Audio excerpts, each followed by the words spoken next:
what was going on. Okay. So here we go. Can I ask Rachel if she knows this?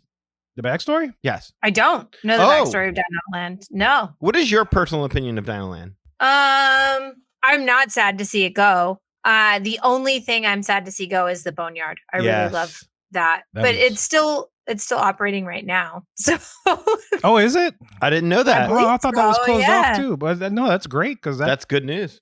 Well, that's a great space. Yeah, I do love the boneyard. Aesthetically, it's pleasing to look at. Yeah, no doubt. All right. So here's the backstory. You guys ready? Yeah. So the story begins back in the 1940s in Diggs County, right alongside the Discovery River, of course, which is where the park is. Sure. Okay. The country at the time was expanding the United States highway system and built U.S. Highway 498. Right? You've probably seen signs for that in the yard. Yes, indeed. All right. So real quick sidebar, because this is important, and this is an important detail to know. This is not to be confused with the U.S. interstate system, which came online in 1956, which is why the Route 498 signs look more like Route 66 signs instead of what people may think of like interstate stuff, because the interstate didn't even exist. Right. Yeah. So that's an interesting detail that they based this story in the 40s before the interstate system came online. So if you want to tie it into some kind of story, you could say that Interstate 4 integrated parts of 498, much like Route 66 was integrated by interstates like 55, 44, 40, and 15. I looked this up. It was just out of curiosity. Because it makes sense to me, right? Okay. It's like, why is there a portion of 498 in this park and there's nowhere else? Well, I was like, well, maybe it got absorbed by I-4. I really want to start driving all of a sudden. I don't know. You want to hit that 498? Yeah, get all the 498. Well, 498, April 1998, that's when the park opened. Exactly. Yeah. So that's why 498. Clever numbering system. All right, so back to the story. That was my first little sidebar. Beautiful. So look, in those days, people traveled the highways for fun and vacation. And as we learned from the old World of Motion attraction at Epcot, the journey was just as important as the destination. And apparently, the Discovery River, which runs through the park, was a sportsman's paradise. I don't know if y'all know that. But Highway 498 brought many anglers to fish its waters. And at some point, and it's not stated exactly, I tried looking for this, but a fishing lodge was built in the area for the anglers to rest and recuperate between their days of fishing. Wow. So that's the fishing. That's restaurant source, just out of curiosity. Yeah. And as was the case back then, budding entrepreneurs took advantage of the U.S. highway system, and development began. Chester and Hester were two such entrepreneurs. Now, one sec for real, did you know this? Does anyone know their last name, Chester and Hester? Lester? Chester and Hester Lester. That's their cousin. Yeah. On the father's side. Yeah, twice removed. Man. Twice removed, yeah. That'd be a good name, though. MacArthur. I don't know. MacArthur. But you know what? That's kind of more regal. I like that. It is. It's MacArthur.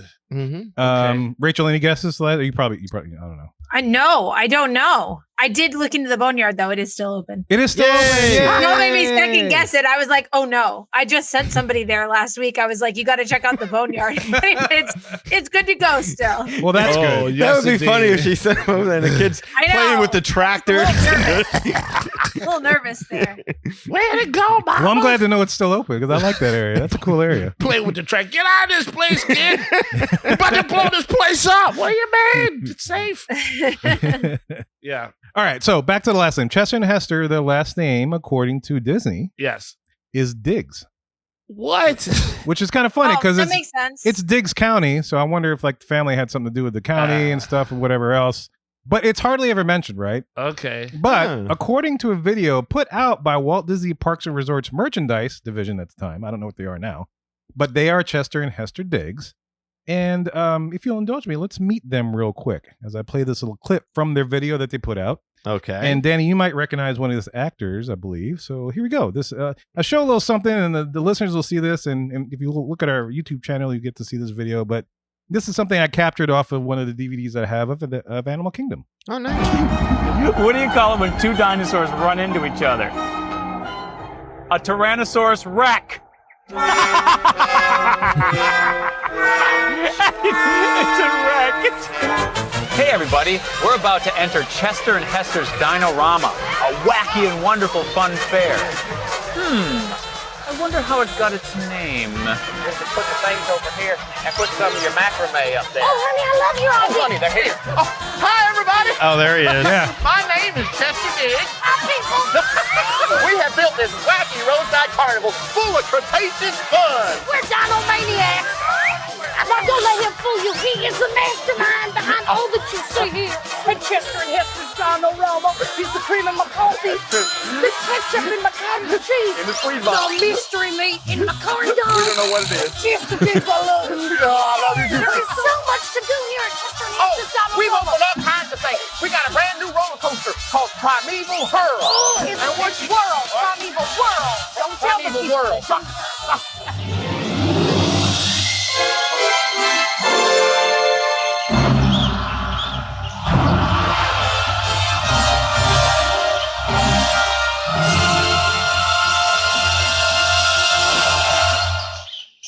Yep. So this is a video from 2004 that they had sold in the stores, and I left this title thing in there just to show that the Parks and Resorts merchandise gave them the last name. Wait, Diggs. did you edit some of that? I did edit it. Yeah. Okay.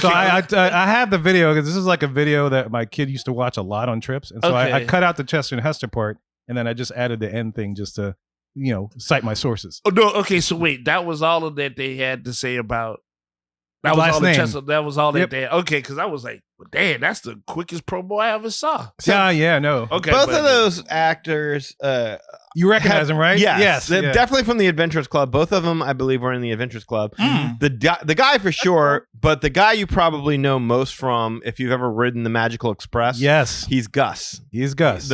Your friendly bus driver on the Magical Express. Oh. That was him. He's Wow. played a lot of different parts over the years. Actually, he was the first Guano Joe I saw.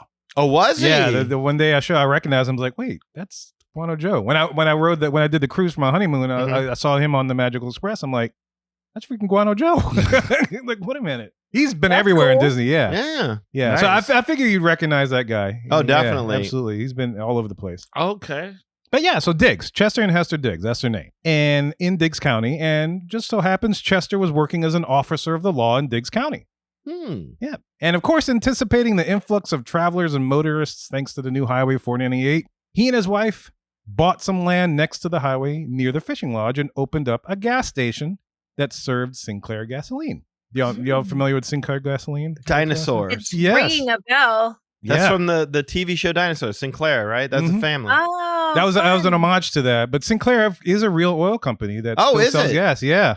And for listeners local to us in and around New Orleans area, the closest stations that serve Sinclair gas is up in Shreveport, North Louisiana. So Well, I will be getting that no time soon. yeah. But what's funny about Sinclair is that does anybody know? And you kind of gave the answer a little bit, but what's on the Sinclair gasoline signs that makes it so interesting to this particular area and why they would have sold Sinclair gasoline? Dinosaur fossils? Close. Isn't it like a not a brontosaurus? It's the long neck dinosaur. Yeah. Brontosaurus. They never really specify, but it's the long neck dinosaur for sure. Yeah. But of course, Sinclair got parodied with like Dinoco Gas, which is the same kind of thing. Yeah. But the cool thing is that this is kind of prophetic because that they chose this brand to serve at their gas station because, well, I'm gonna tell you why.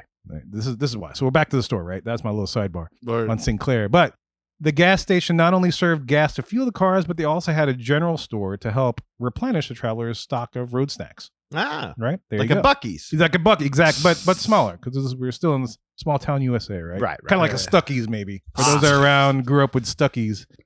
But for the time being, when they opened, things were good. Things were quiet. People fished, slept, bought gas, bait, tackles, sinned, whatever. Wow. I don't know what happens in small town Man, places they like could that. have named that store Dig This. That That would have been awesome. all. That would have been just as Man. prophetic, I think. Did it everything. You know why it would have been prophetic? Why is that? Because in 1947, things began to change the course of history for Diggs County. Boom. One day, a novice archaeologist, and there's no name, I can't find the name, and I don't think he's ever named, but he was passing through Diggs County, and he spent a night in a lodge. Archaeologist spent the night in a lodge, fishing lodge. And why not? As one usually does after a trip, he ventured outside for a stroll around the lodge.